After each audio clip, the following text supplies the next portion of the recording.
Assalamualaikum warahmatullahi wabarakatuh. Saya Dipa Luni Septiansa dari Ilmu Perpustakaan 3 dengan NIM 0601243068. Di sini saya akan menjelaskan apa itu negara agama dan warga negara. Yang pertama adalah pengertian negara. Pengertian negara. Negara adalah suatu organisasi dalam suatu wilayah yang memiliki kekuasaan tertinggi yang sah dan ditaati oleh rakyatnya. Para sarjana yang menekankan negara sebagai inti dari politik, memusatkan perhatiannya pada lembaga-lembaga kenegaraan serta bentuk formalnya. Definisi ini bersifat tradisional dan agak sempit ruang lingkupnya. Pendekatan ini dinamakan pendekatan institutional approach. Bentuk-bentuk negara. Bentuk negara pada zaman Yunani kuno, bentuk negara yang paling umum adalah polis atau kota negara. Polis adalah negara yang terdiri dari kota utama dan wilayah sekitarnya yang memiliki pemerintahan, hukum, dan kebijakan ekonomi sendiri. Setiap polis memiliki sistem pemerintahan yang berbeda, seperti demokrasi langsung, oligarki, dan monarki. Polis memiliki kemandirian politik yang sangat tinggi, meskipun mereka terkadang bersekutu atau berperang satu sama lain. Pada zaman pertengahan abad ke-5 hingga ke-15 Masehi, bentuk negara yang dominan arah feodalisme. Dalam sistem ini, kekuasaan terpusat pada raja, namun dibagi kepada bangsawan yang menguasai wilayah tertentu.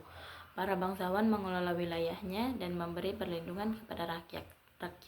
Sementara rakyat bekerja di tanah mereka. Negara-negara pada zaman ini lebih bersifat terfragmentasi dan seringkali terdiri dari kerajaan-kerajaan kecil, contohnya Kekaisaran Romawi Suci dan Kerajaan Inggris.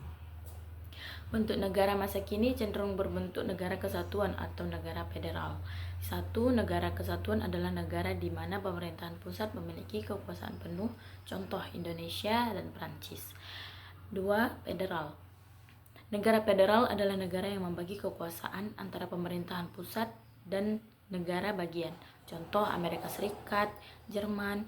Sistem pemerintahan bisa berupa monarki seperti Inggris atau republik seperti Indonesia. Teori kenegaraan NKRI berkembang melalui beberapa tahap yang dipengaruhi oleh sejarah, perjuangan, dan kemerdekaan Indonesia dan ideologi yang diusung. Yang pertama, teori negara kesatuan.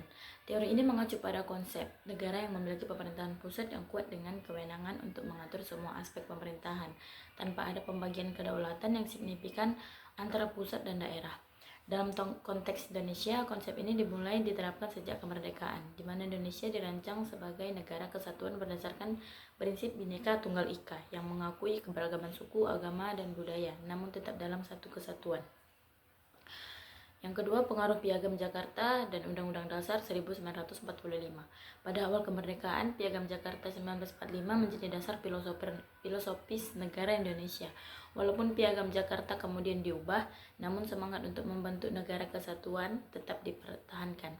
Undang-Undang Dasar 1945 yang menjadi konstitusi negara juga memperkuat prinsip negara kesatuan dengan menekankan kesatuan dalam pemerintahan dan menghindari adanya pemisahan atau pembagian negara yang lebih luas seperti dalam sistem federal. Negara dan agama. Hubungan antara negara dan agama dapat dilihat dari berbagai perspektif, tergantung pada sistem pemerintahan dan ideologi negara yang sekuler atau memisahkan agama dan pemerintahan.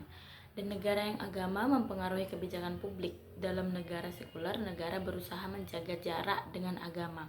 Sementara dalam negara teokrasi, agama memiliki peran penting dalam pembentukan kebijakan dan undang-undang. Di Indonesia misalnya, negara menganut sistem Pancasila yang mengakui adanya kebebasan beragama, namun juga mengakomodasi nilai-nilai agama dalam kehidupan berbangsa dan bernegara. Hubungan agama dan negara Islam dalam pandangan Islam. Hubungan agama dan negara Islam berhubungan erat dengan prinsip negara Pancasila yang mengakui keberagaman agama dan menjamin kebebasan beragama. Meskipun Indonesia bukan negara Islam, secara teologis, Pancasila sebagai dasar negara mencerminkan nilai-nilai universal yang terkandung dalam ajaran Islam, seperti keadilan sosial, persatuan, dan kemanusiaan. Hubungan Islam dan negara di Indonesia adalah negara yang mayoritas penduduk Muslim. Di Indonesia ini mayoritasnya adalah agama Muslim. Namun sejak awal kemerdekaannya, Indonesia memilih untuk tidak menjadi negara Islam secara formal.